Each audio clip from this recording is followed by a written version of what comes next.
Bonjour à tous. Alors, aujourd'hui, deuxième cours sur les troubles, les maladies neurodégénératives. On rentre dans la pathologie et donc on va voir la maladie d'Alzheimer proprement dite. Donc on va faire un cours un petit peu long peut-être, mais on va essayer d'être le plus précis pour voir les différents aspects au niveau de la clinique, des mécanismes et des facteurs de risque de la maladie d'Alzheimer.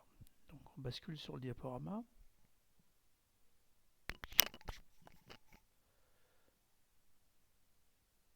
Voilà. Alors, je vous fais les présentations. Ici, ce monsieur très sérieux, c'est le docteur Alois Alzheimer. On est au début du XXe siècle, on est dans les années 1901-1902. Ici, son patron, c'est le professeur Émile Kraepelin, qui est psychiatre. Alzheimer est psychiatre et neuropathologiste. Et là, c'est la première patiente, puis c'est une dame, c'est Augusta Deter, et c'est la première patiente atteinte de maladie d'Alzheimer, décrite dans la littérature par Alois Alzheimer. Augusta Deter est une dame donc de nationalité allemande et qui a une 51 ou 52 ans quand elle est hospitalisée dans la clinique du docteur Alzheimer.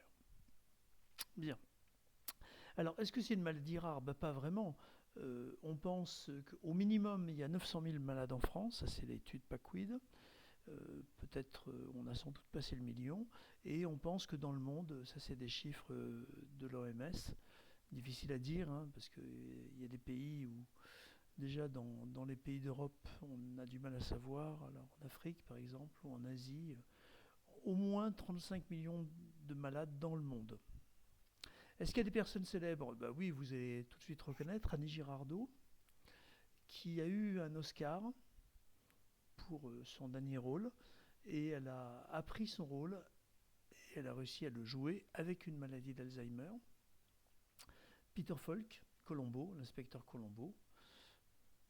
Charles Bronson, il était une fois dans l'Ouest. Un peu plus embêtant, Margaret Thatcher, première ministre britannique.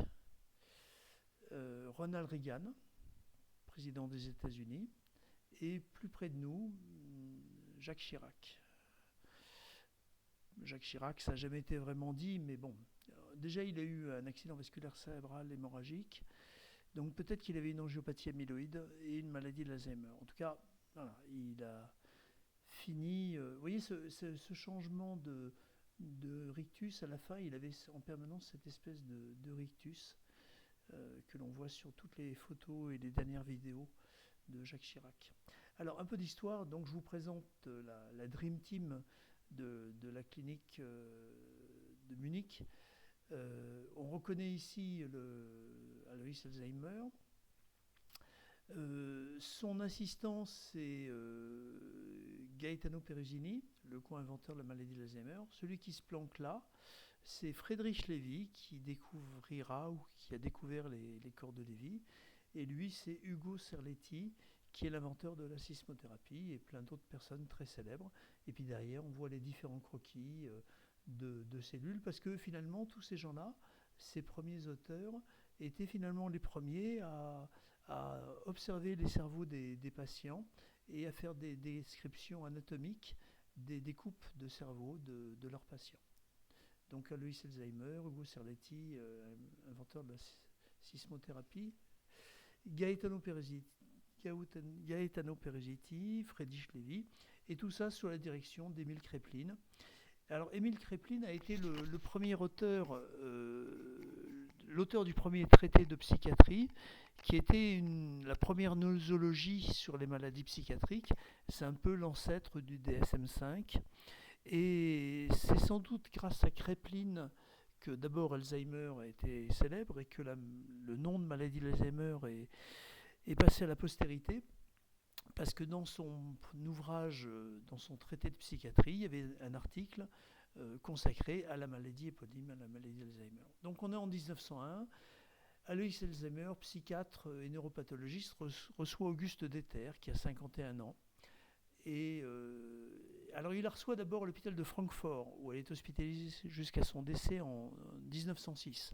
Donc vous voyez, Auguste Deter reste à l'hôpital de Francfort pendant 5 ans. Donc il ne nous embêtait pas avec la DMS à l'époque, hein, on pouvait garder les patients. Et au décès d'Auguste Deter, Alois Alzheimer, qui entre-temps avait été muté à la clinique de Munich, sous la direction d'Emile Kraepelin, se procure le cerveau d'Auguste Deter et découvre des lésions qu'il appellera, enfin des lésions emblématiques de la maladie d'Alzheimer. Et il présente en 1906, il présente le cas d'Auguste Deter au congrès des psychiatres allemands à Tübingen. Et puis il reçoit un succès un peu mitigé, petit succès, parce qu'il y avait également un certain Sigmund Freud qui présentait ses travaux sur la psychanalyse. Et donc effectivement, on a plus retenu les travaux de Sigmund Freud que ceux d'Alois Alzheimer. Dans le livre fondateur Psychiatrie d'Emile Kraepelin, il y a tout un chapitre au sujet de la maladie éponyme. En même temps, André Léry à Paris décrit à peu près les mêmes lésions dans le cerveau sénile. Il présente ses résultats au congrès des aliénistes à Lille et à Prague, en Tchécoslovaquie à l'époque. Oscar Fischer, psychiatre et neuropathologiste de l'école de Prague, décrit à peu près les mêmes éléments, mais chez une cohorte de patients âgés, et il appelle cette maladie la presbyophrènie, forme clinique de démence sénile. Et puis, vous voyez, donc on a trois écoles, l'école de Munich, l'école de Prague et l'école de Paris, qui décrivent les mêmes choses au début du XXe siècle. Et puis finalement, entre 1910 et 1968, il ne se passe rien. La maladie d'Alzheimer tombe totalement dans l'oubli. Et à l'époque, ce qu'on m'a enseigné à l'époque, hein, quand j'étais jeune étudiant, il y a quelques années déjà, on parlait de démence sénile. La démence sénile était opposée à la maladie d'Alzheimer, qui était la maladie des sujets jeunes, puisque Auguste Deter avait 51 ans, et on l'opposait à la démence sénile, qu'on appelait également la démence artériosclérotique. Et donc on s'imaginait que les cerveaux de ces patients âgés étaient privés d'oxygène, parce que les artères se bouchaient, et c'est ça qui les rendait déments, on appelait ça la démence sénile.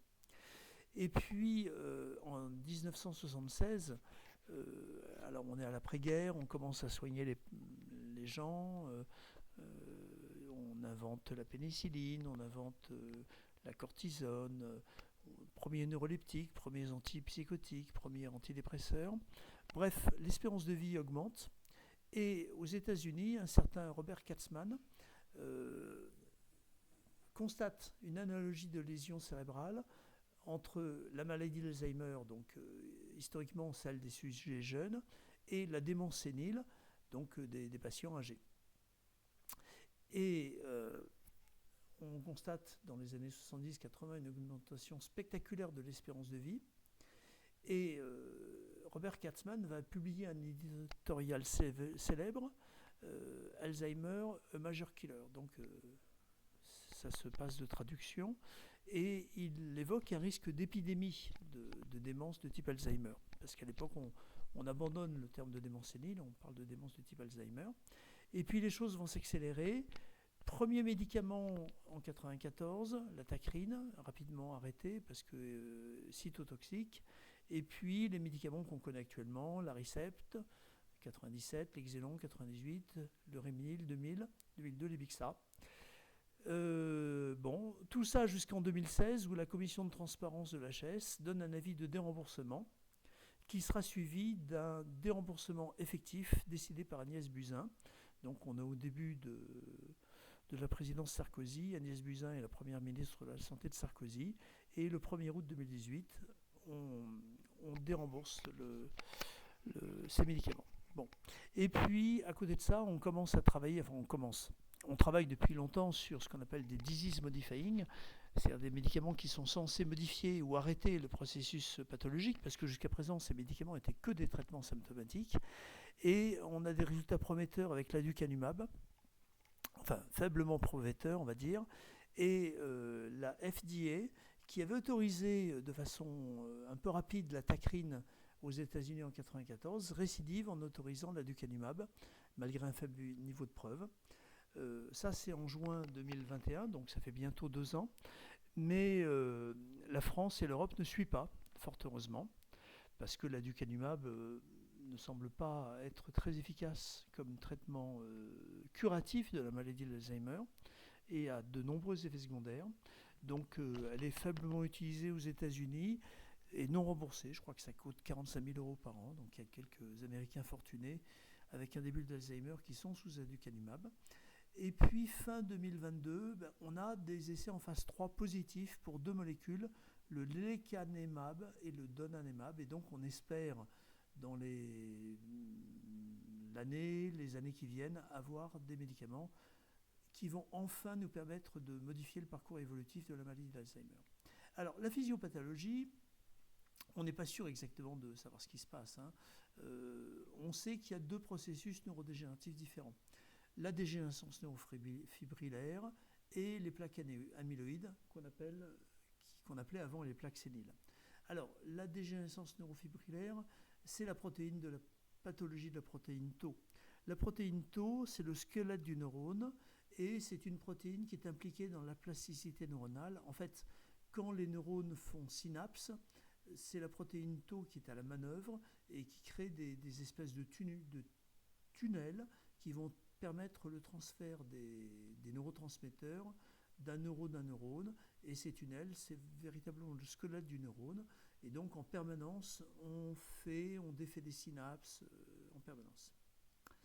La protéine Tau peut être anormalement phosphorylée. Et dans ce cas-là, elle devient insoluble. Et quand il y a trop de protéines Tau phosphorylées, ces protéines Tau anormales vont s'accumuler en fibrilles et vont entraîner de façon progressive la mort neuronale de certains neurones.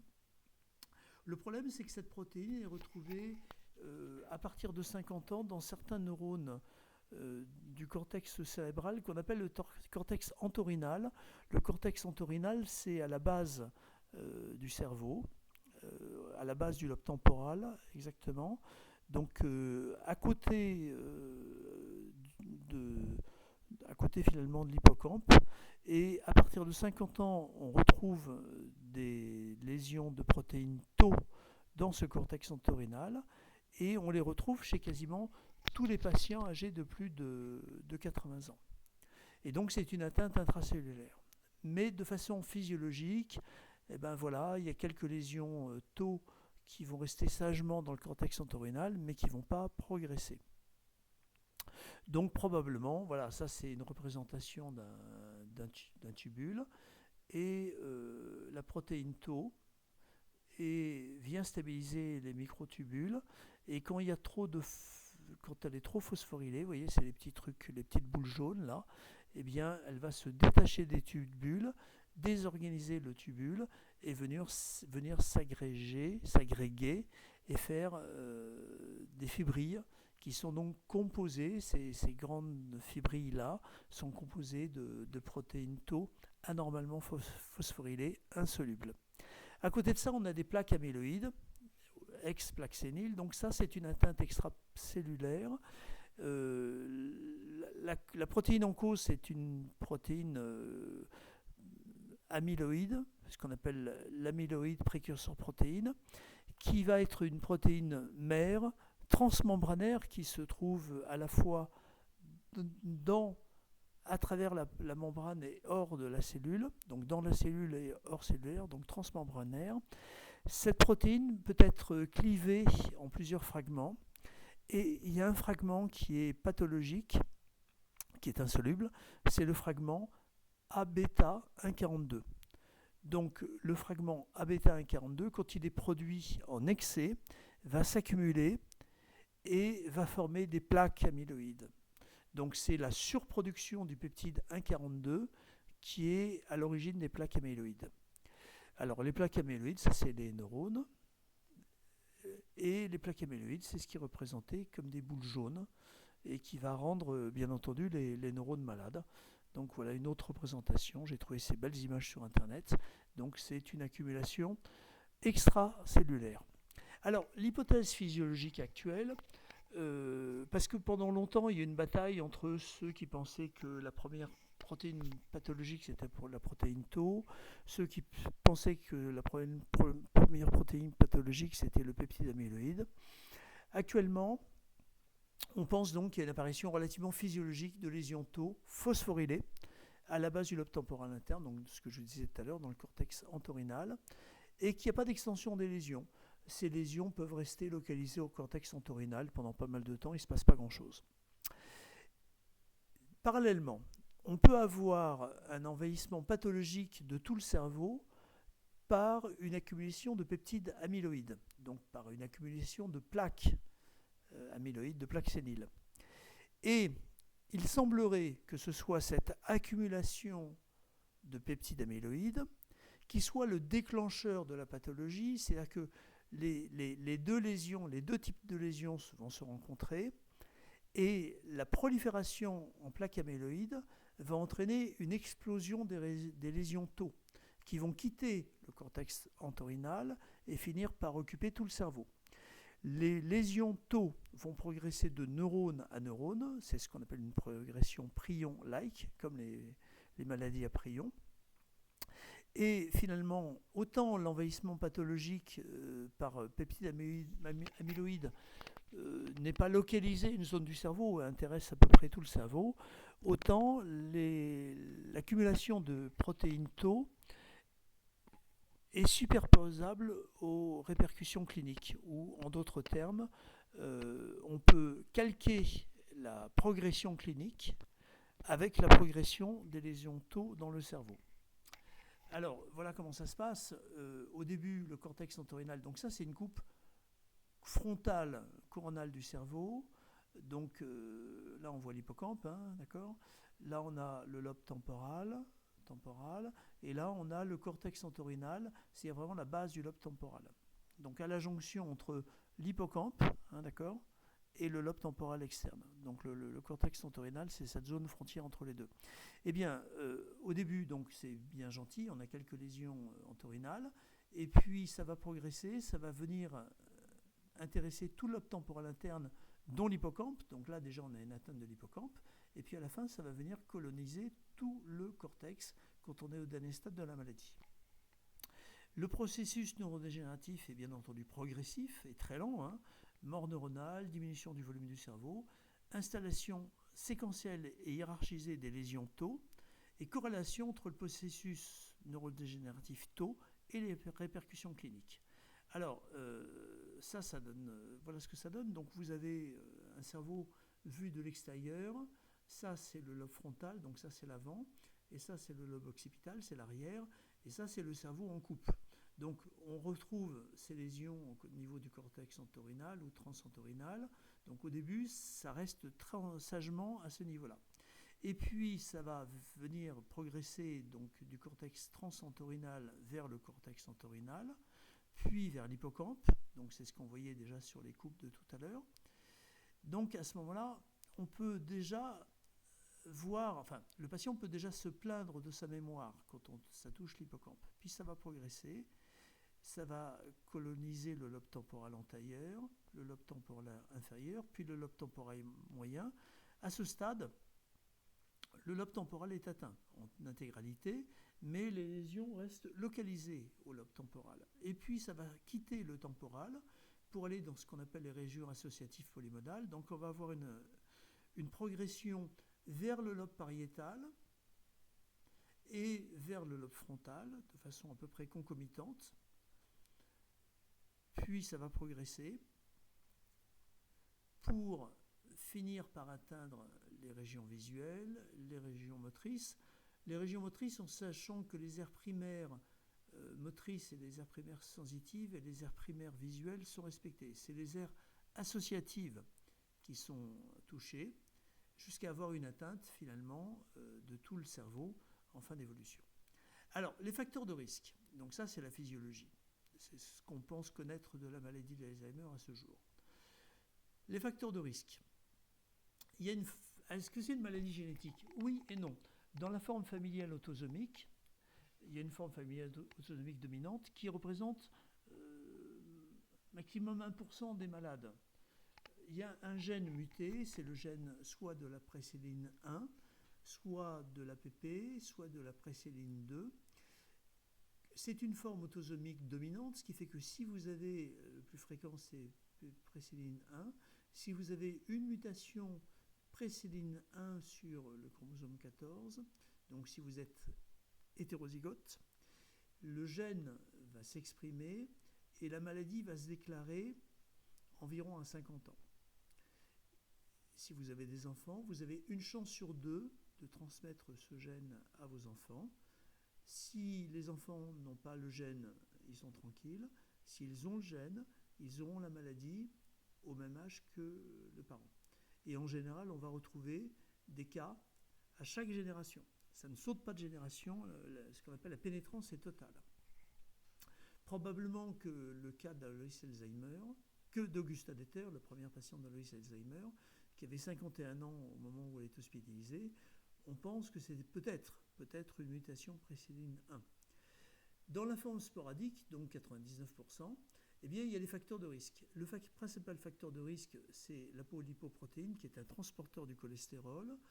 Il y a trois formes d'apolipoprotéine, E2, E3 et E4.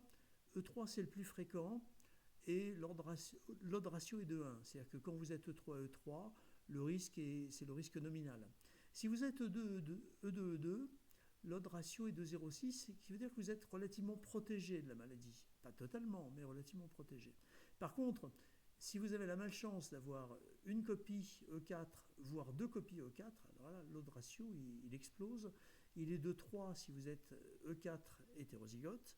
Il est de 12 si vous êtes E4 homozygote. Ce qui veut dire que E4, c'est pas rare, hein, c'est 15% de la population qui porte une copie E4. Donc c'est quand même quelque chose de très fréquent. Et maintenant, on sait qu'il y a d'autres gènes plus rares hein, qui favorisent la maladie avec des odds ratios à peu près comparables.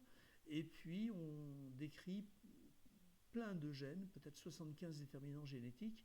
Et on pense qu'actuellement, c'est la combinaison de tous ces gènes qui favorise l'expression de la maladie. Donc ça, c'est pour la génétique. Voilà. Et puis, il y a peut-être certains facteurs épigénétiques qui ne s'expriment que dans certaines circonstances. On a quand même l'impression qu'il y a des familles plus touchées où on a l'impression de constater effectivement dans certaines familles plus de maladies de l'Alzheimer que dans d'autres. Ben voilà, c'est probablement, il doit y avoir de la polypoprotéine 4, il y a d'autres gènes probablement. Voilà. Mais voyez, heureusement, ce qui nous sauve, c'est que le brassage génétique, les gènes sont tellement nombreux qu'on en a tous. Hein. Le brassage génétique entre le mélange des gènes du père et de la mère fait que finalement, le facteur de risque quand on a un parent qui a une maladie d'Alzheimer, bah, voilà, il est peut-être pas plus important que la population générale. Mais voilà, c'est des questions qu'on nous pose très régulièrement. Il y a d'autres facteurs de risque non génétiques. Le premier, c'est l'âge. Hein. Ça, c'est clair. Plus on est âgé, enfin, relativement, parce qu'à partir de 90 ans, on a l'impression que l'âge a moins d'importance, tout au moins pour la maladie d'Alzheimer. Plus on est âgé et plus on risque d'avoir la maladie, avec vraiment une explosion des cas à partir de 70-75 ans. Le sexe féminin, alors vous allez me dire, il y a plus de femmes que d'hommes. L'espérance de vie des femmes est supérieure à celle des hommes, mais quand on rapporte tout ça, le sexe féminin reste un facteur de risque. Les facteurs de risque vasculaires, hypertension, diabète, risque vasculaire, les traumatismes crâniens, le faible niveau éducatif, ça, les niveaux socio-éducatifs, ça sort beaucoup, on en parle beaucoup, comme facteur de risque.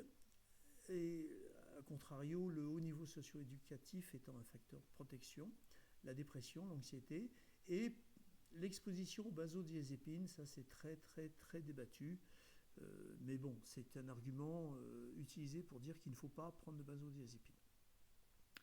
Alors, les facteurs de risque psychiatriques, donc ça a été clairement démontré, la dépression et l'anxiété non traitées, la solitude, l'isolement, le divorce, le veuvage. Et il y a une publication qui est restée assez célèbre en 1996, qui a commencé à dire qu'il y avait des facteurs psychosociaux survenant durant l'enfance qui étaient des facteurs de risque de maladie d'Alzheimer à un âge avancé. Le décès des parents, l'adversité infantile, un stress prolongé. Donc ça a été mis en évidence en 96.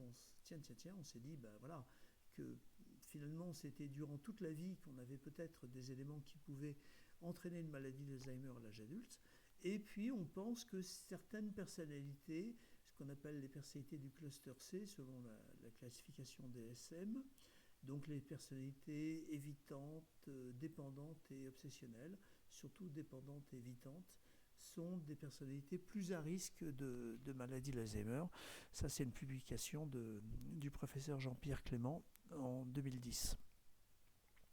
Et les facteurs de protection, je vous l'ai dit, le haut niveau d'études, le haut niveau socio-éducatif, les activités manuelles, bricolage, jardinage, l'activité physique, le régime alimentaire, un régime alimentaire qui lutte contre l'inflammation, contre le stress oxydatif et la consommation régulière de graisses polyinsaturées, le maintien, même à un âge avancé, de relations sociales, relations familiales, l'engagement associatif, et puis la méditation, la spiritualité, tout ça, ce sont des facteurs protecteurs de maladie d'Alzheimer. Ça, c'est en grande partie des grandes études prospectives, comme l'étude PACWID, qui nous a révélé tout ça.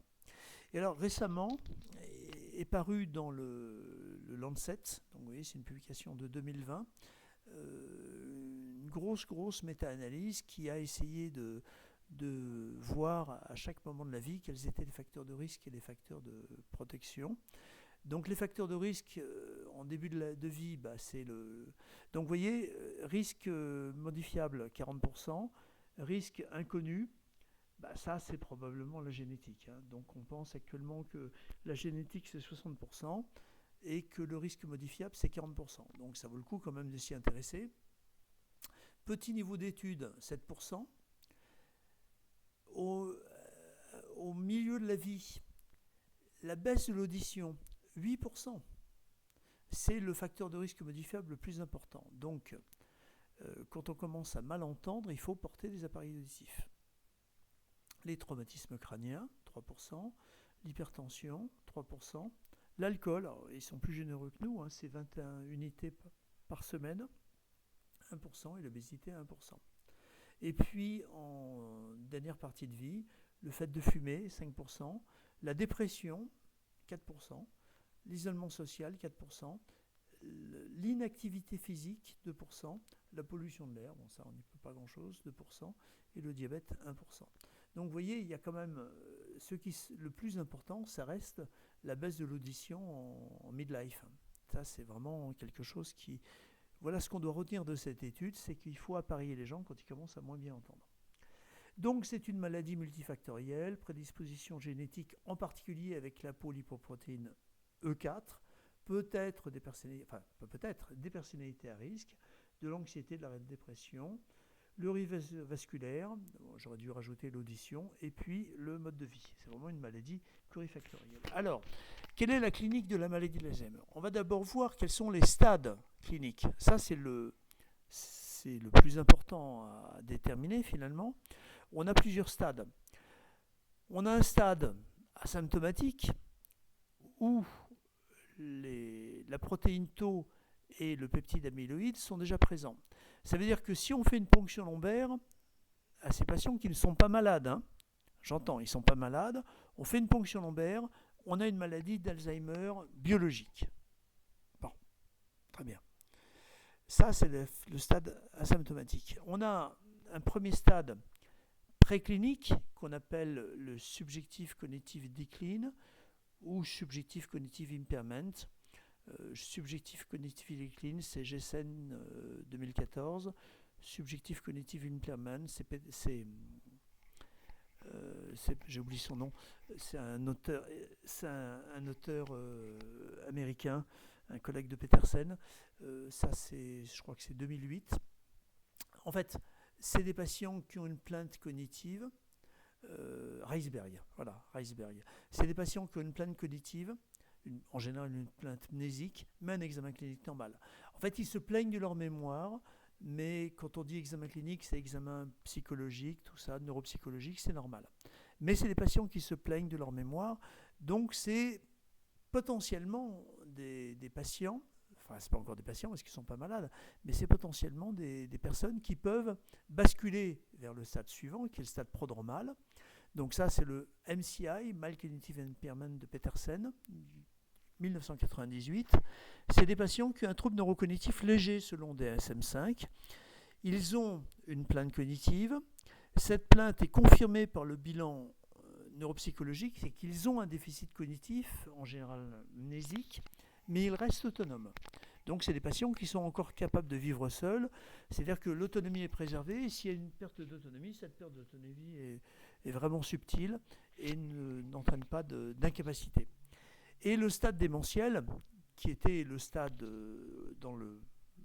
que l'on appelle la maladie d'Alzheimer quand elle est déclarée finalement, c'est le trouble neurocognitif majeur selon DSM-5. Il y a des déficits cognitifs qui sont souvent multiples, mémoire, langage, mouvement, fonction exécutive, et il y a une perte d'autonomie. Donc on a une progression, c'est que tous les patients qui sont au stade démentiel sont passés par les stades précédents. Ils ont été MCI, ils ont été SCI et ils ont été asymptomatiques. Mais là où c'est plus compliqué, c'est que tous les patients SCI ne vont pas devenir MCI et ne vont pas devenir troubles neurocognitifs majeurs. Et surtout, tous les patients qui ont des biomarqueurs de maladie d'Alzheimer mais qui sont asymptomatiques peuvent rester asymptomatiques toute leur vie. Donc c'est là où c'est un petit peu difficile. Et si un jour on a un traitement qui permettra d'arrêter le développement de la maladie, il faudra savoir où on le met. Peut-être pas là, parce qu'on ne va peut-être pas traiter des gens qui ne sont pas malades et qui ne le seront jamais dans l'état actuel des connaissances. Probablement pas là, parce que c'est trop tard déjà. Donc il va falloir traiter par là, quoi, dès qu'il y a une plainte et dès que cette plainte commence à parler. Donc c'est pour ça qu'il est important de repérer les troubles, enfin de repérer la plainte et de faire un bilan extensif, exhaustif de cette plainte pour pouvoir surveiller l'évolution des patients et pour pouvoir repérer quand les patients décrochent entre le stade SCI, subjectif cognitive décline ou subjectif cognitive impairment selon les termes, vers le stade MCI, où là il y a vraiment un trouble qui est objectivable et objectivé par les bilans neuropsychologiques. Donc il faudra probablement, si un jour on a un traitement, on sera par là, probablement. Alors la phase asymptomatique, on va très vite, il y a des dépôts extracellulaires de peptides amyloïdes diffus, il y a un développement de la protéine Tau hors du cortex entorhinal, aucun signe clinique, mais les biomarqueurs sont déjà positifs. Alors, nous, on n'a qu'un seul mot en français pour parler de maladie, ces maladies. Les anglo-saxons parlent de dizziness et de disease. Alors, disease, Alzheimer disease, c'est un état pathologique. Bon, c'est une maladie. Alors que illness, c'est probablement une pathologie, mais en devenir. Donc, on parle de maladie d'Alzheimer biologique et qu'il n'y a pas encore de conversion en maladie d'Alzheimer au sens clinique. Donc, probablement qu'on parle déjà d'illness à ce stade. Mais on ne sait pas, on n'est pas sûr que les patients vont convertir. La phase préclinique, donc le voilà, c'est Reisberg 2008, Gessen 2014, c'est cette plainte cognitive subjective. Alors souvent la plainte est féroce, les gens se plaignent beaucoup de leur mémoire. Ils ont la perception d'une défaillance de la mémoire, ce qu'on appelle la métacognition, et c'est quasiment indétectable parce que les modifications sont vraiment très subtiles. Il faudrait un bilan neuropsychologique quasiment tous les ans pour repérer une petite baisse. En tout cas, quand on voit ces patients à ce stade, il faut faire un bilan neuropsychologique, déjà pour vérifier que le bilan neuropsychologique est normal, et ce bilan neuropsychologique va servir de base pour la surveillance éventuelle des troubles. Donc on en est là, ça c'est issu de la publication de Gessen de 2014, c'est Gessen 2014, cette courbe. Donc, ça, c'est les performances cognitives objectives. Et ça, c'est la plainte cognitive subjective. Eh bien, on voit bien que là, on est sur un stade préclinique. Là, on est au stade MCI et là, on est au stade démence. Eh bien, avant même le stade MCI, on a des performances cliniques qui ne bougent quasiment pas. Ça commence à décrocher un petit peu là, c'est ça qui fait la définition des MCI. Mais la plainte, elle est maximum. Elle est maximum à ce stade. Et alors, ce qui est étonnant, c'est que la plainte va disparaître. Donc, les performances diminuent, mais la plainte disparaît. Et en général, quand vous voyez les patients à ce stade, ils n'ont plus la notion d'être malades. C'est ce qu'on appelle l'anosognosie. Les patients n'ont plus la perception de leurs troubles, ils ne se sentent plus malades. Alors ça, c'est dans la publication de Gessen également. On pense que la réserve cognitive, c'est le haut niveau socio-éducatif, va vous protéger à ce niveau-là. C'est-à-dire que la cognition va flancher et va franchir le seuil de décompensation, ce qui va entraîner la perte d'autonomie et donc la démence. Et plus vous avez un haut niveau socio-éducatif et plus la courbe de départ va se situer en haut et plus les performances vont décliner tard. En fait, on ne sait pas si un haut niveau socio-éducatif protège de la maladie ou ralentit l'apparition des troubles, mais même si ça ralentit l'évolution, même si ça ne fait que ralentir l'évolution des troubles, eh bien probablement qu'on gagne plusieurs années sur la maladie et sur le stade de troubles neurocognitifs majeurs, c'est-à-dire sur le stade de démence. Donc le stade prodromal, c'est le MCI de Petersen, c'est 99, je me suis trompé tout à l'heure, Mild Cognitive Impairment, troubles neurocognitifs mineurs, plainte cognitive, bilan neuropsychologique pathologique, mais compensation partielle des difficultés par la réserve cognitive et l'autonomie reste globalement préservée. Et enfin, le stade démentiel, c'est le stade que vous connaissez, le stade d'état de la maladie d'Alzheimer, déficit cognitif en général multidomaine, bilan neuropsychologique pathologique depuis longtemps, perte d'autonomie. En un mot, le patient ne peut plus vivre seul sans aide, il ne peut plus vivre seul. Complications comportementales, disparition de la plainte, ce que je vous disais tout à l'heure, la nosognosie, et c'est le stade d'état de la maladie de l'Alzheimer. Et dans le DSM-5, c'est ce que l'on nomme actuellement troubles neurocognitifs majeurs versus troubles neurocognitifs mineurs ou troubles neurocognitifs légers du stade prodromal. Donc la transition entre stade prodromal et stade démentiel, c'est ça, c'est la perte d'autonomie. C'est la perte d'autonomie qui définit la démence, en un mot.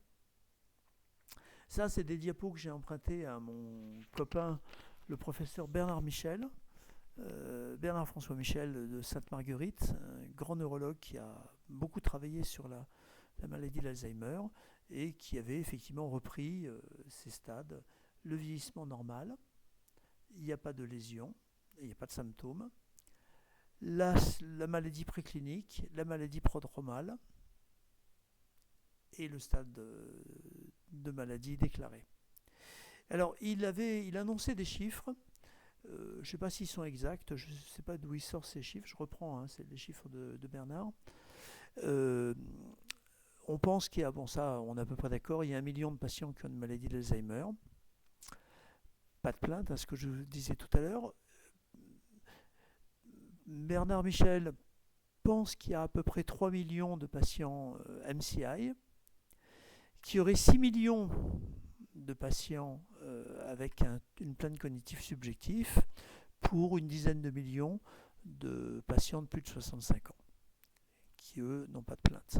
Et donc, tous les patients Alzheimer sont passés par ces stades, mais tous les patients qui sont au stade subjectif cognitive decline ou subjectif cognitive impairment ne vont pas tous progresser vers ces stades de la maladie. Et alors actuellement, c'est sorti dans Nature Neurologie en 2013, donc on propose un espèce de modèle dynamique de l'évolution des marqueurs. Ben, en premier, vous avez compris, le premier, c'est le peptide amyloïde qui va... Donc là, vous avez pas de trouble cognitif, un trouble cognitif discret, donc c'est le MCI, et un trouble cognitif sévère, c'est la démence. Eh bien, bien avant le stade MCI, alors qu'il n'y a aucun trouble cognitif, le peptide amyloïde va se positiver et rapidement il va être maximum. Vous voyez, là on est déjà quasiment au maxi de la courbe rouge et il ne se passe rien. Ça va entraîner en décalé une atteinte de la protéine tau, donc ce que je vous disais, la pathologie tau qui progresse, et arrivé à un moment, les troubles cognitifs vont devenir assez évidents. Les structures cérébrales, donc l'atrophie finalement, c'est également décalé. Là, on commence à avoir une atrophie qui apparaît de façon très nette. La mémoire, c'est également décalé, mais là, au stade trouble neurocognitif léger, c'est ce qui définit l'atteinte de la mémoire, c'est que ou d'une autre fonction cognitive finalement, mais la plainte est déjà maximum, et là, les troubles commencent à apparaître. Et finalement, l'atteinte clinique est beaucoup plus retardée. Donc vous voyez la chronologie des marqueurs, le peptide amyloïde, la protéine tau, les structures cérébrales, la mémoire et la fonction clinique, avec une progression. L'échelle de temps, elle est entre là et là. Bon, on n'est pas sûr parce qu'on sait quand est-ce qu'on en arrive là, mais on ne sait pas exactement quand est-ce qu'on a commencé là, mais on pense qu'il y a peut-être 20 ans. 20 ans d'évolution, d'abord d'évolution complètement silencieuse, puis d'évolution très très progressive. Alors, les différents modèles syndromiques, on va aller très vite. La forme typique, c'est une forme temporale interne, hippocampique, donc fort logiquement, le début des troubles, c'est des troubles de la mémoire. Mais il y a des formes focales. Il peut y avoir un début de lésion au niveau du lobe pariétal, donc avec un début de trouble souvent au niveau du langage. On peut avoir un début de lésion au niveau du lobe occipital, donc avec des troubles, un début visuel.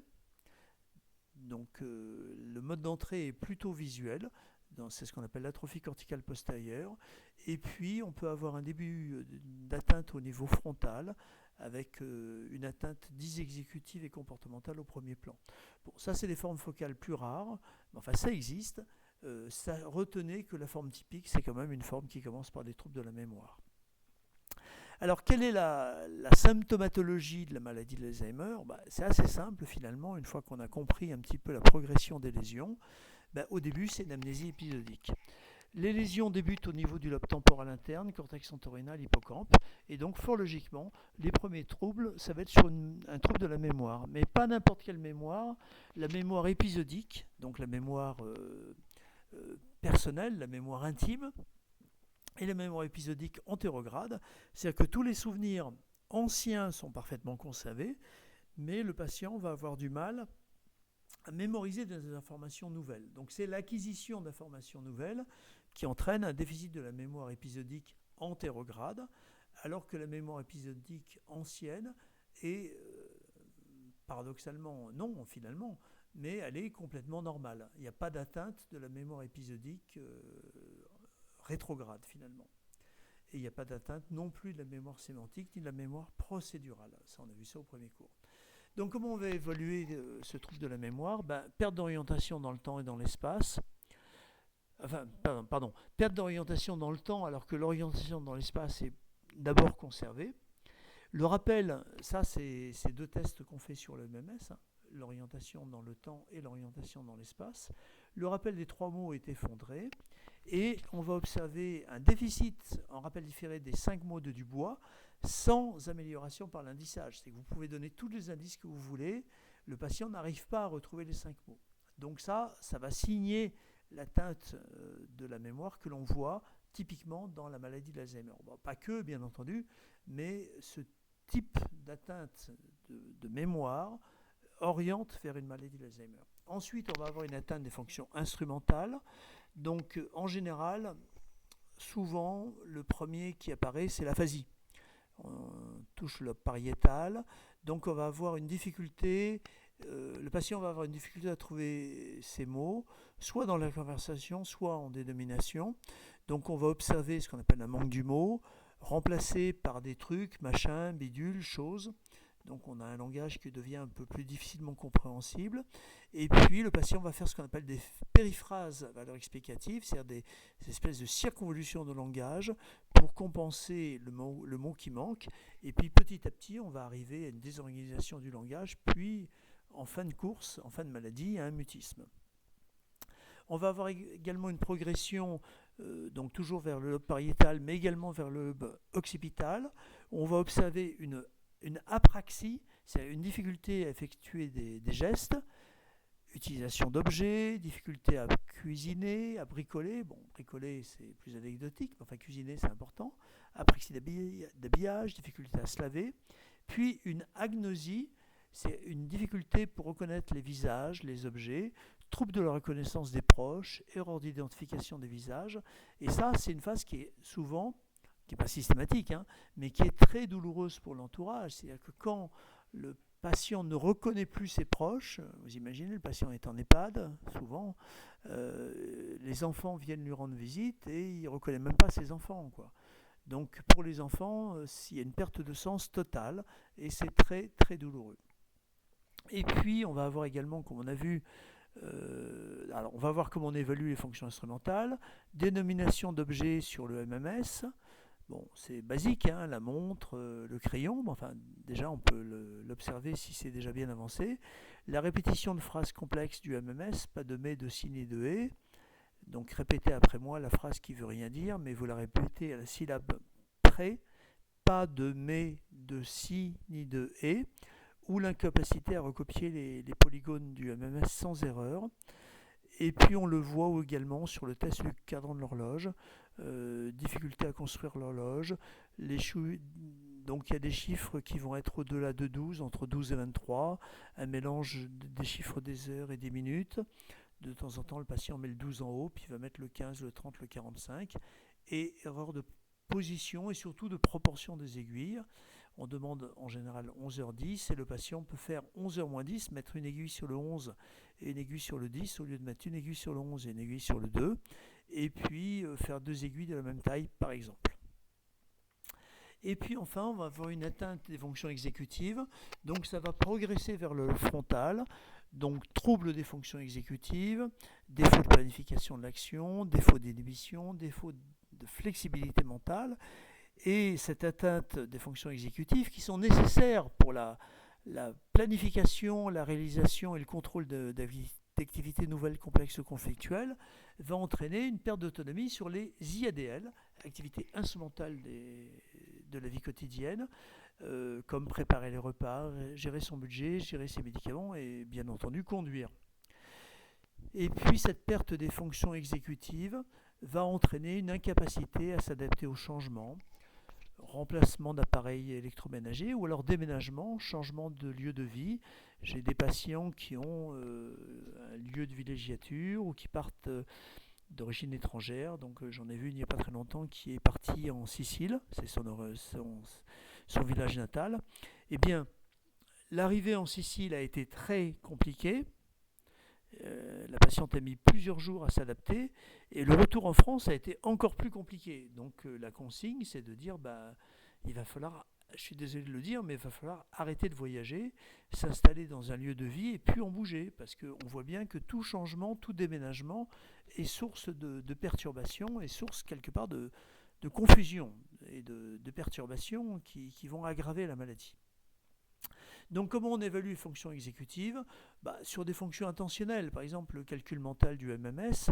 Alors bon, il y a certains patients qui ne savent pas calculer, qui ne savent pas faire le compte à rebours sans retirant 7 à chaque fois, 93, 86, 79, 72, 65, il y en a certains qui ne sont pas capables de le faire, mais il y a des patients qui savaient très bien le faire qui sont plus capables.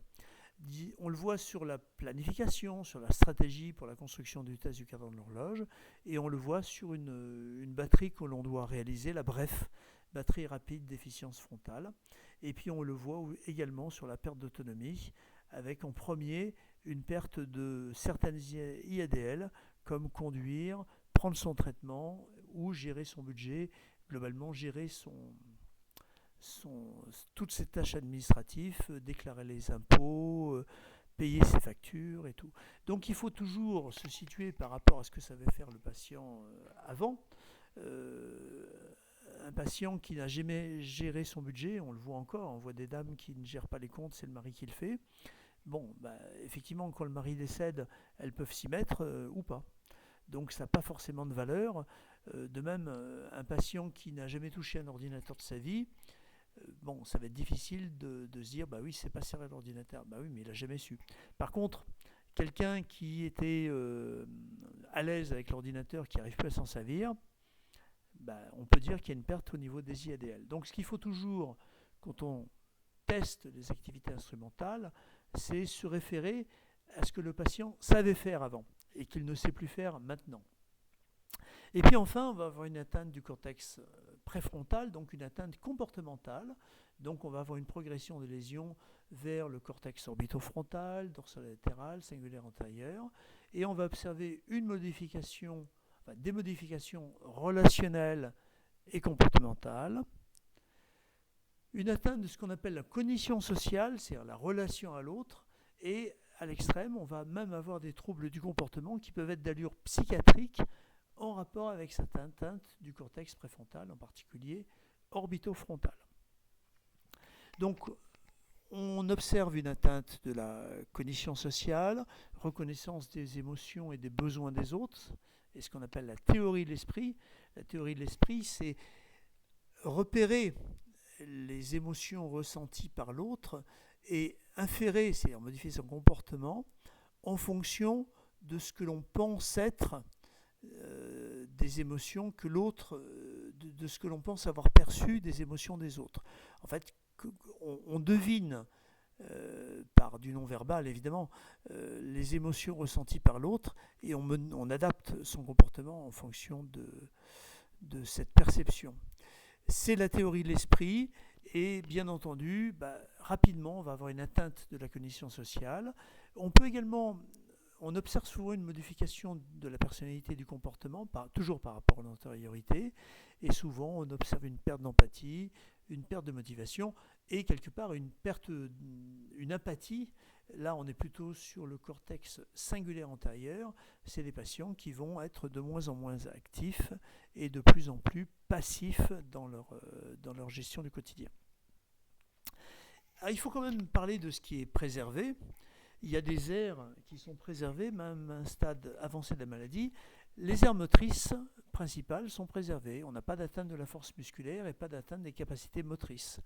Il n'y a pas d'atteinte des aires sensitives primaires, pas de perte sensitive. Il n'y a pas, tout au moins d'origine centrale, il n'y a pas d'atteinte de la sensorialité, des aires sensorielles primaires. La vision et l'audition sont préservées.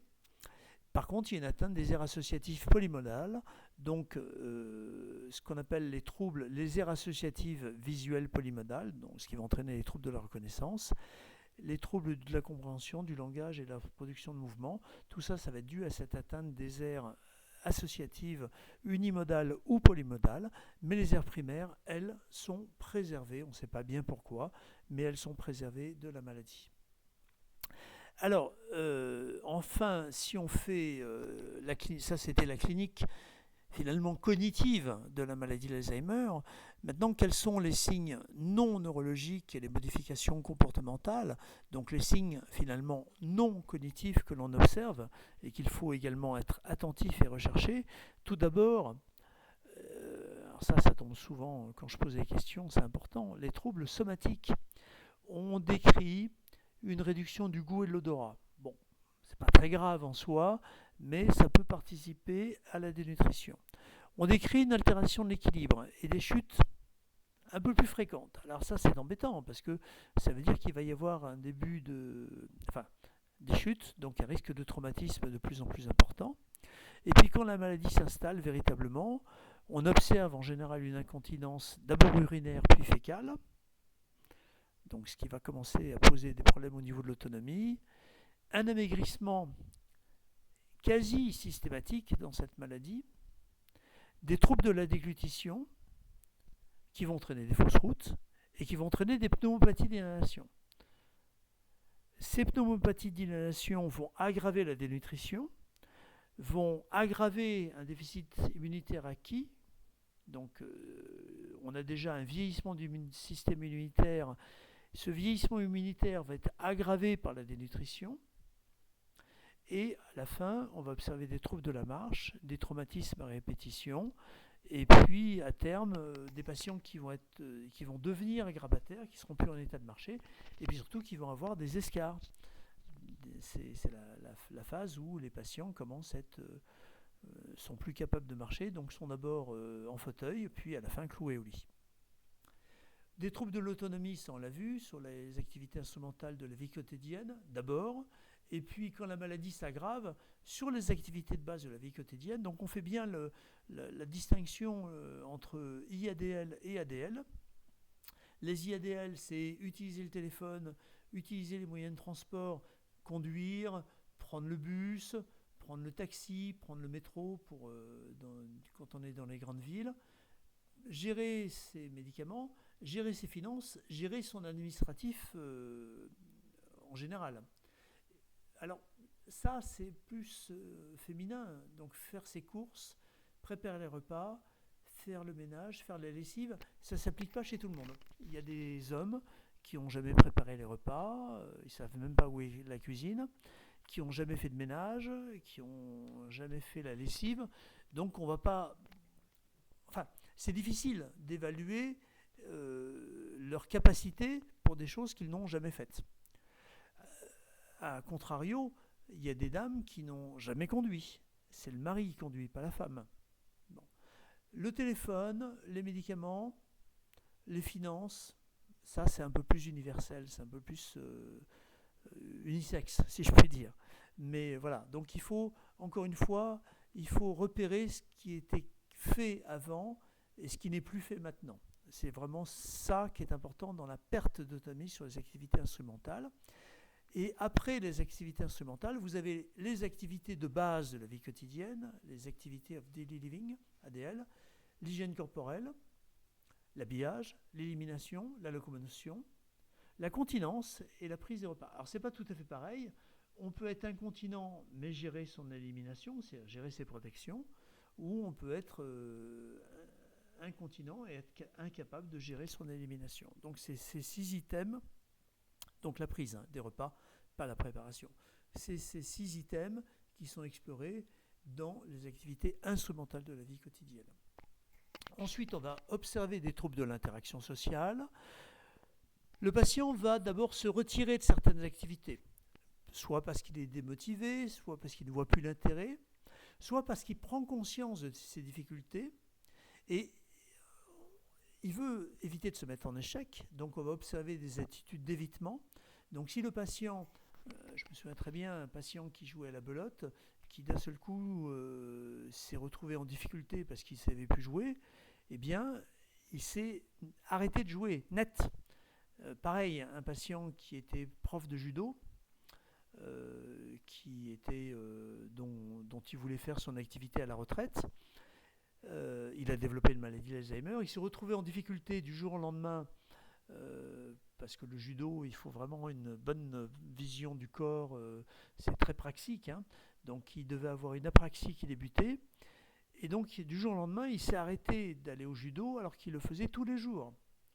Donc retrait de certaines activités, peut-être pour éviter la mise en échec, sûrement par démotivation et par perte d'intérêt, perte d'empathie, désintérêt des autres, donc conditions sociales, modification de la personnalité à l'autre, repli social. Les patients souvent se replient sur eux-mêmes et ont moins de relations avec les autres. Troubles familiaux, finalement, c'est le retentissement de la maladie sur l'entourage et sur la cellule familiale. Alors, en général, il y en a un qui s'y colle, hein, c'est l'aidant. Donc en général, l'aidant naturel, c'est le conjoint. Mais ça peut être le fils, la fille, la belle-fille. Donc c'est la personne la plus proche. Donc il va y avoir des conséquences de la perte d'autonomie, des modifications de la personnalité et des troubles du comportement sur les aidants. On va observer un épuisement des aidants. On va observer une surmorbidité et une surmortalité des aidants. Alors, surmorbidité, Plus de dépression, bon, ça, on comprend. Hypertension artérielle, maladie cardiovasculaire, bon, ça, peut-être. Cancer, on se dit, quel rapport? Eh bien, probablement que les aidants négligent leur propre santé au profit de la santé de leur conjoint malade et vont retarder des dépistages, retarder des examens complémentaires, retarder des hospitalisations pour ne pas laisser le patient seul. Donc on observe, ça c'est très net, une surmorbidité et surtout une surmortalité des aidants par rapport à la population générale, des aidants de patients atteints de maladie d'Alzheimer. Et souvent ils ont un sentiment d'abandon et d'incompréhension, ils ont l'impression qu'on les écoute pas et qu'on les aide pas quelque part. Hein. C'est probablement très difficile d'être aidant. Et puis les troubles psychocomportementaux qu'on verra surtout l'an prochain, qui sont à peu près systématiques durant l'évolution de la maladie. On considère que 90% des patients vont présenter au moins un trouble du comportement. Ils sont fluctuants et souvent ils s'aggravent avec la maladie. Soit des troubles de type apathie, donc des troubles plutôt en creux, on ne s'en aperçoit pas forcément, c'est le plus fréquent. Des troubles plutôt psychiatriques, affectifs, dépression, anxiété, troubles du sommeil. Des troubles du comportement, des conduites, agitation, opposition, comportement violent, comportement de déambulation. Et puis des comportements plutôt sociaux avec une perte des convenances, une perte des règles sociales et une désinhibition. Ça, c'est aussi un facteur de risque d'épuisement des aidants. Hein. Et c'est souvent ces troubles du comportement, mais ça on le verra en long, en large et en travers l'an prochain, ou dans les autres vidéos, si vous avez le courage de les visualiser. C'est souvent un motif d'hospitalisation et finalement d'entrée en institution. Hein. Les patients âgés vont entrer en institution ou vont être hospitalisés, ou vont passer parfois aux urgences, qu'il faut éviter, hein, pour ces troubles psychocomportementaux. Pas tellement à cause du patient, enfin à cause du patient bien entendu, mais à cause de l'épuisement de l'aidant qui n'en peut plus. À un moment, l'aidant, il n'en peut plus. Alors, on va évaluer le comportement par l'évaluation de troubles affectifs, l'évaluation de la dépression, de l'anxiété, par l'évaluation de troubles productifs, la recherche d'idées délirantes sur le thème du vol, de l'infidélité, de la spoliation, par la recherche de manifestations comportementales négatives qui passent inaperçues, qu'il faut donc rechercher de façon activement, l'apathie, ou par la recherche de manifestations comportementales positives, qui elles en général ne passent pas à côté, mais qu'il faut détailler, évaluer si possible selon des grilles d'évaluation, des grilles d'évaluation comportementale. On verra ça l'an prochain. L'agressivité, l'agitation, l'opposition, l'irritabilité, les cris et la déambulation. Donc on va évaluer tout ça. Alors une fois qu'on a fait cette évaluation clinique, le diagnostic de la maladie d'Alzheimer, je ne vous l'ai pas dit, hein, bon, il n'est jamais trop tard, c'est un diagnostic clinique. Les examens complémentaires ne vont pas vous faire le diagnostic, enfin, sauf les biomarqueurs, on verra, mais avant tout le diagnostic, il est clinique. Vous n'avez besoin de rien pour diagnostiquer une maladie d'Alzheimer.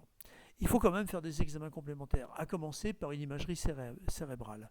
Donc, on fait d'abord une IRM, ça c'est obligatoire. En cas de contre-indication, on fait un scanner cérébral sans injection, si on ne peut pas faire l'IRM. Et de façon optionnelle, on peut faire une imagerie moléculaire, un débit sanguin cérébral, un PET-TDM au 18 FDG, un PET scan. Et puis, on n'a pas encore, mais on va avoir peut-être bientôt un PET amyloïde et on espère avoir un PET tau qui met en évidence les dépôts de protéines tau. Alors, le scanner, c'est vraiment à réaliser en cas de contre-indication d'IRM. S'il y a un pacemaker, bon là on est un peu coincé. Alors, sauf si le pacemaker est compatible avec l'IRM, sauf si l'IRM a un aimant de 1,5 Tesla, pas plus, sauf si on a un cardiologue à poste pour déprogrammer, reprogrammer. Bon, ça fait beaucoup de si, tout ça. Hein. Bref, s'il y a un pacemaker, on ne s'embête pas, on ne fait pas d'IRM. S'il y a des objets métalliques, ou si le patient est agité, claustrophobe, Parce que, quelque part, une IRM, c'est quand même 20 minutes sans bouger, hein. Donc, il faut le faire, alors que l'IRM, c'est en 1 ou 2 minutes, c'est plié, hein. L'acquisition des images, c'est très très rapide. Alors, quel est le seul intérêt du scanner?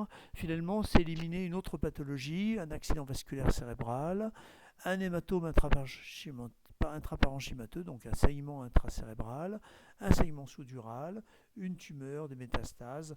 Ça, on le verra. Donc, c'est utile quand même, hein. Attention, il faut absolument exiger une imagerie cérébrale, quelle qu'elle soit. Il m'est arrivé d'envoyer un patient à l'IRM ou au scanner et de trouver des métas cérébrales, hein.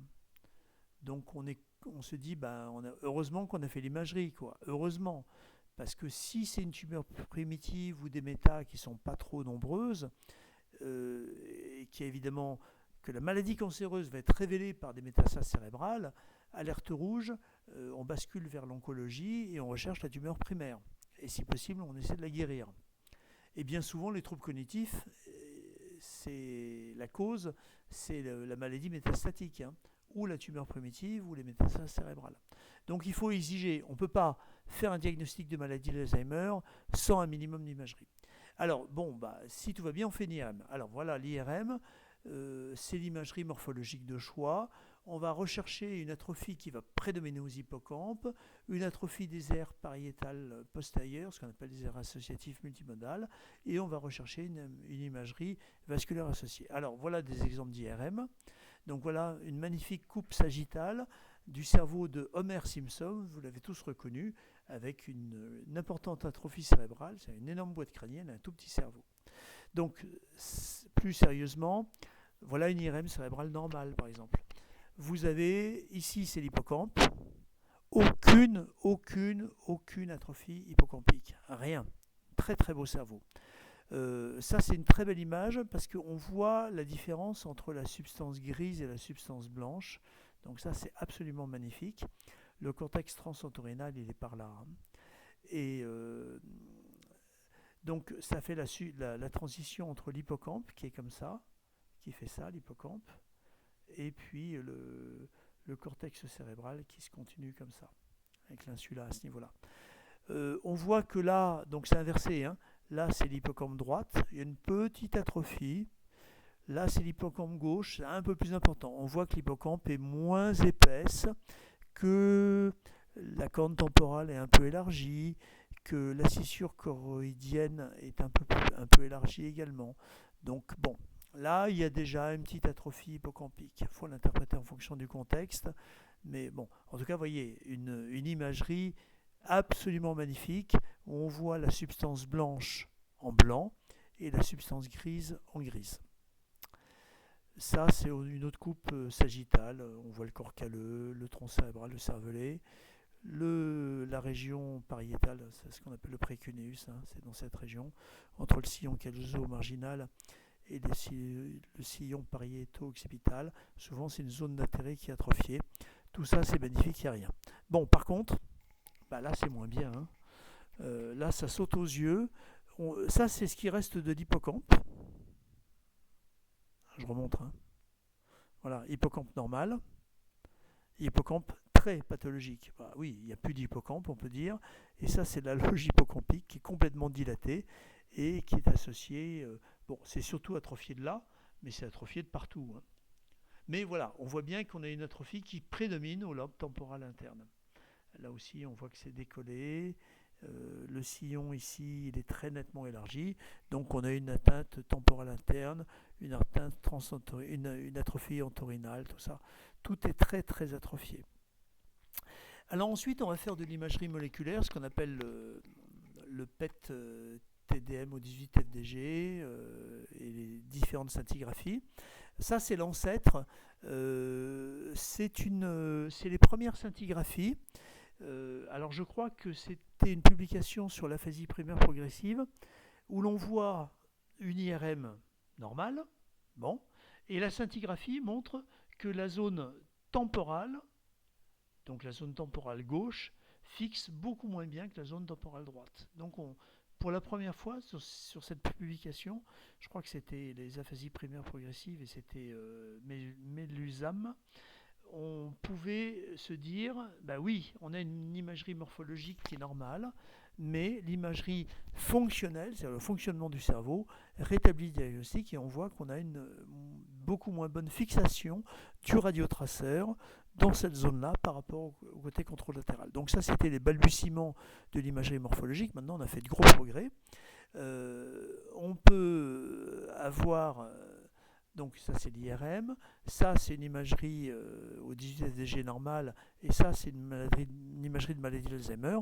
On voit très bien que dans la maladie d'Alzheimer, on a des zones postérieures, là, ce qu'on appelle les carrefours associatifs postérieurs, qui sont en hypométabolisme, et on retrouve un hypométabolisme de cette zone d'intérêt, du précuneus, des aires associatives polymodales au niveau du cortex pariétal, alors que le cortex occipital et le cortex frontal fixent correctement. Donc on voit bien la différence entre une fixation normale et une fixation de maladie d'Alzheimer. Pareil, hein, on a là une atrophie hippocampique très nette. Hein, vous voyez, l'hippocampe, ça c'est une coupe T2, donc le liquide céphalorachidien apparaît en blanc et le tissu cérébral en noir. Eh bien, on voit très bien qu'on a un défaut de fixation très très net de ces zones, ce qu'on appelle les zones du carrefour, pariéto-temporale ou pariéto-occipitale. On a une atrophie, oui, mais surtout un hypométabolisme évident. Je ne vous ai pas dit, mais plus c'est rouge et plus ça fixe. Donc ça doit être rouge de partout. Quand il n'y a pas du rouge diffus sur tout l'anneau cortical, c'est pas normal. Donc là, on voit bien que c'est très très pathologique. Et puis maintenant, on a la Rolls, c'est l'imagerie amyloïde. Donc ça, c'est au point. Hein. Donc on peut dire, soit il n'y a pas de fixation amyloïde, soit il y a une fixation amyloïde positive, voire très positive. Et le Graal, c'est l'imagerie tau, où on n'a aucune fixation tau, donc tau négatif. Et puis on retrouve, toujours pareil, hein, toujours sur les mêmes zones, l'hippocampe, le cortex entorhinal, des dépôts de protéines tau qui vont devenir de plus en plus extensifs et toucher les aires associatives polymodales. On voit très bien ce que je vous disais tout à l'heure, hein, c'est qu'entre là et là, on voit une énorme progression de la pathologie tau, alors que la pathologie amyloïde, elle est à peu près stable entre ces deux images. Donc on voit très bien que la pathologie amyloïde, elle est rapidement au maximum, et la pathologie tau va progresser de neurone en neurone de façon progressive. Donc à peu près les mêmes images. Hein. Ça, c'est l'IRM. Ça, c'est la scintigraphie 18 FDG. En fait, c'est du glucose radioactif qu'on injecte, donc on mesure le métabolisme. Ça, c'est fluorbétapyr, c'est l'imagerie amyloïde. Et ça, c'est l'imagerie tau. Eh bien, on voit très bien qu'on a un certain parallélisme. Donc là, plus ça fixe et plus il y a des lésions tau. Donc on voit très bien que ça fixe beaucoup au niveau des carrefours pariéto-occipitaux, ici précuneus, et à contrario, en 18 FDG, ça fixe moins dans ces zones-là et dans ces zones-là, alors que c'est à peu près homogène pour ce qui est du PET amyloïde. Donc ça c'est l'avenir, hein. Quand on aura ces deux imageries, eh bien, on pourra faire des diagnostics très précis et probablement très précoces de maladie d'Alzheimer. La biologie, il faut en faire un minimum. Il faut rechercher un désordre biologique, à commencer par une hypothyroïdie, donc au moins doser la TSH, vérifier qu'il n'y a pas d'hyponatrémie, d'hypercalcémie, d'anémie, de déficit en vitamines du groupe B, donc essentiellement folate et B12, et puis en fonction du contexte, si on a un patient qui a tendance à avoir une consommation d'alcool, on va compléter par un dosage de B1 et B6. Et puis, en fonction du contexte, on peut également faire une sérologie syphilitique, rechercher une sérologie HIV, en fonction du contexte. Mais voilà, l'obligatoire, c'est quand même ça. Hein. La TSH, la natrémie, la calcémie, l'hémogramme, et les vitamines du groupe B, folate et B12. Et enfin, si on veut être précis et si on veut poser de façon quasi certaine le diagnostic de maladie d'Alzheimer, ou pour dire autrement, si on ne le fait pas, on ne sait pas ce qui se passe, et ben, il faut faire une ponction lombaire. Donc ponction lombaire, vous savez tout ce que c'est, on prend un petit peu de liquide céphalorachidien, on pique au niveau des troisième, quatrième vertèbre lombaire, donc entre les vertèbres, on va prélever un petit peu de liquide céphalorachidien et on va doser 3 protéines. La protéine Tau, la protéine Tau phosphorylée, on en a parlé, et le peptide 1,42 amyloïde. Alors, demain, on aura peut-être des biomarqueurs sanguins qui évitera de faire une ponction lombaire, enfin ça, c'est pas encore au point, et peut-être que les biomarqueurs sanguins seront juste des biomarqueurs de dépistage et qui nécessiteront la ponction lombaire pour confirmer. Bien, alors en fonction du profil protéique, on va avoir une classification qu'on appelle la classification ATN. A pour amyloïde, T pour donc pathologie amyloïde, T pour pathologie Tau et N pour neurodégénérescence. Et bien classiquement, dans une maladie d'Alzheimer, on a une pathologie amyloïde, donc on a une baisse du peptide amyloïde dans la ponction lombaire. On a une pathologie Tau, donc on a une élévation de la protéine Tau phosphorylée, la protéine Tau pathologique dans la ponction lombaire. Et surtout, on a une neurodégénérescence avec une atrophie à l'IRM et surtout une élévation de la protéine Tau totale, témoin d'une neurodégénérescence. Donc, le profil A+, T+, N+, signe de façon systématique la maladie de l'Alzheimer. Quand vous êtes A+, T+, N+, vous avez une maladie de l'Alzheimer, tout au moins biologique, alors que le profil A+, T+, le profil A-, T-, N+, ou N-, peu importe, mais quand vous êtes A-, T-, ça exclut une maladie d'Alzheimer. Il y a autre chose, il y a une autre pathologie, mais ce n'est pas une maladie d'Alzheimer. Okay, donc, les biomarqueurs permettent de poser un diagnostic de quasi-certitude de maladie d'Alzheimer. Et ce dosage des biomarqueurs est vraiment nécessaire pour poser ce diagnostic. Si vous ne faites pas l'effort de faire la ponction lombaire, ce qu'on fait trop peu, moi le premier, on ne peut pas dire au patient avec certitude qu'il a une maladie d'Alzheimer. Alors je crois qu'il faut être clair. Quand est-ce qu'on fait une ponction lombaire? Je ne sais pas si j'en parle après. Non, c'est mon cas clinique. Quand est-ce qu'on fait une ponction lombaire? On fait une ponction lombaire chez des sujets jeunes, bien sûr. Avant 65 ans, ça me paraît indispensable. Entre 65 et 75 ans, c'est peut-être bien souhaitable. Et surtout, on le fait quand on a des signes atypiques, quoi. Alors, le but, ça va surtout être d'éliminer une maladie d'Alzheimer. C'est-à-dire que j'ai plusieurs exemples comme ça. Je me souviens très bien d'un patient qui avait possiblement une hydrocéphalie à pression normale, qui avait une consommation, un usage anormal d'alcool et qui avait peut-être une maladie d'Alzheimer. Eh bien, on a fait la ponction lombaire et on a pu dire, non, c'est pas un Alzheimer. Les biomarqueurs sont normaux.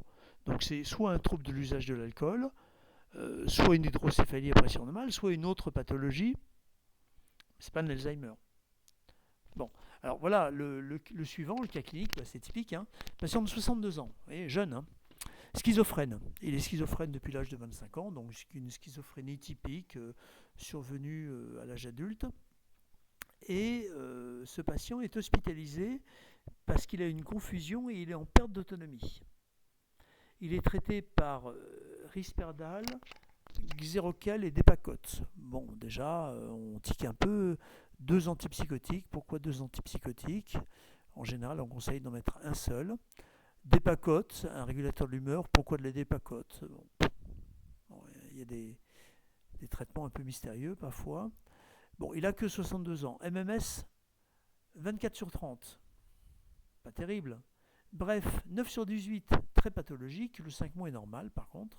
Mais le MMS et la bref sont pathologiques. Et quand on va au RLRI 16, sérotest où on vous apprend 16 mots 4 par 4, la somme des 3 rappels libres est effondré à 8/48, la somme des trois rappels totaux, donc 3 fois 16, 48, la somme des trois rappels totaux avec l'indissage est à 27/48, et surtout le rappel différé est à 10/16 avec 14 intrusions.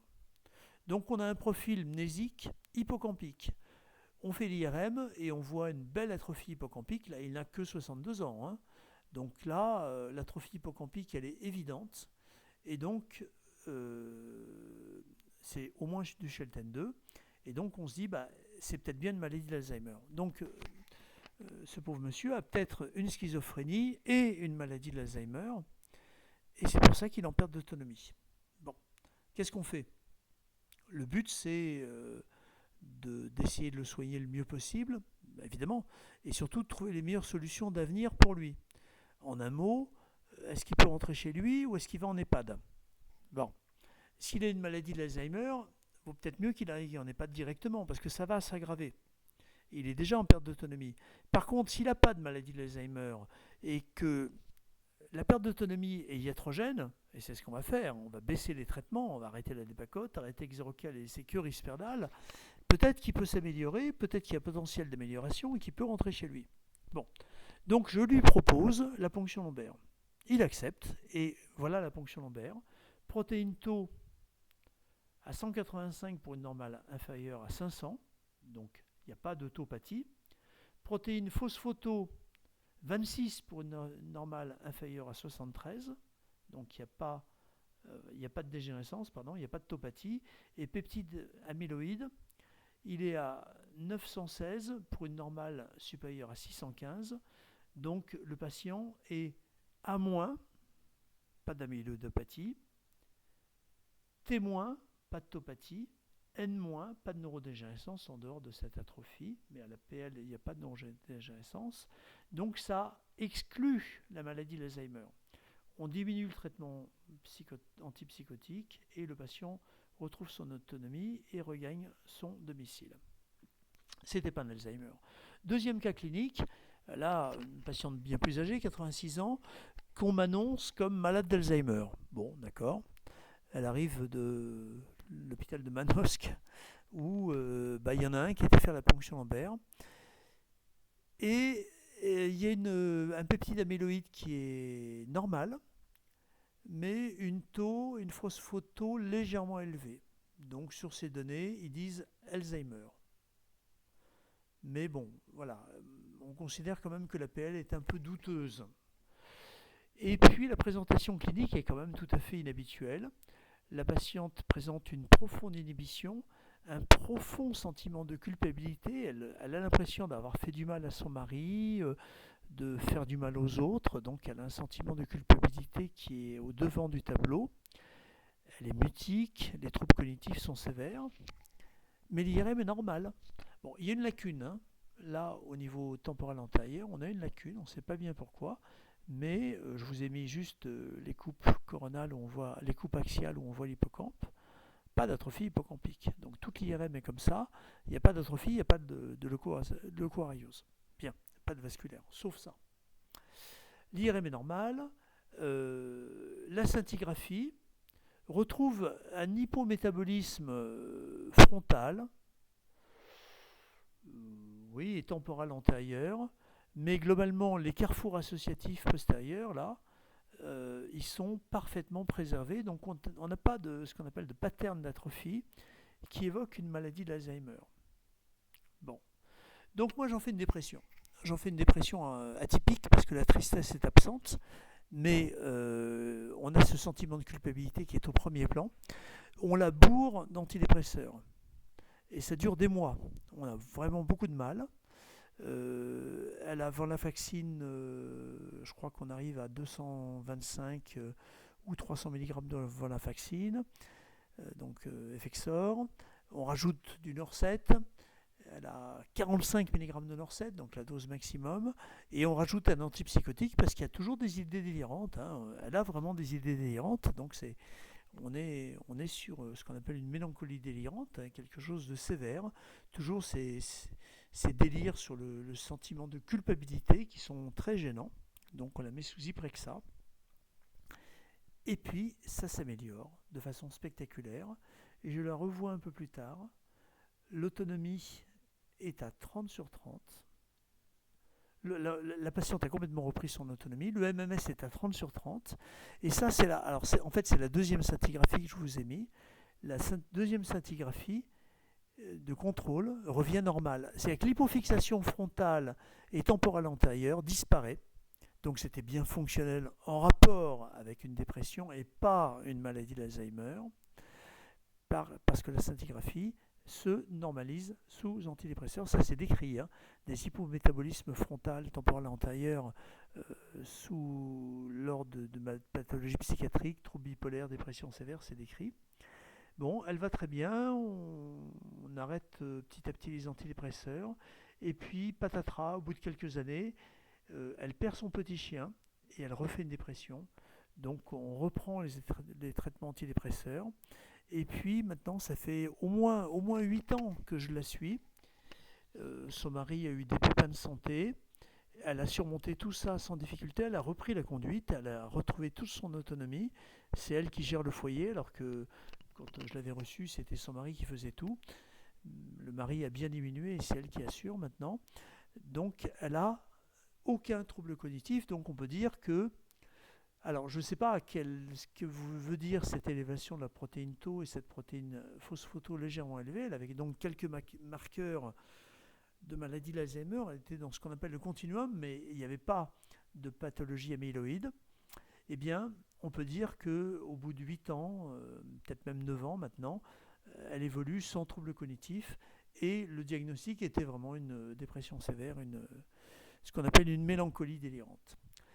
Voilà, alors le take-home message, comme on dit, le message que je vous demande de rapporter chez vous, c'est que la maladie d'Alzheimer est la maladie neurodégénérative la plus fréquente. Ça fait aucun doute.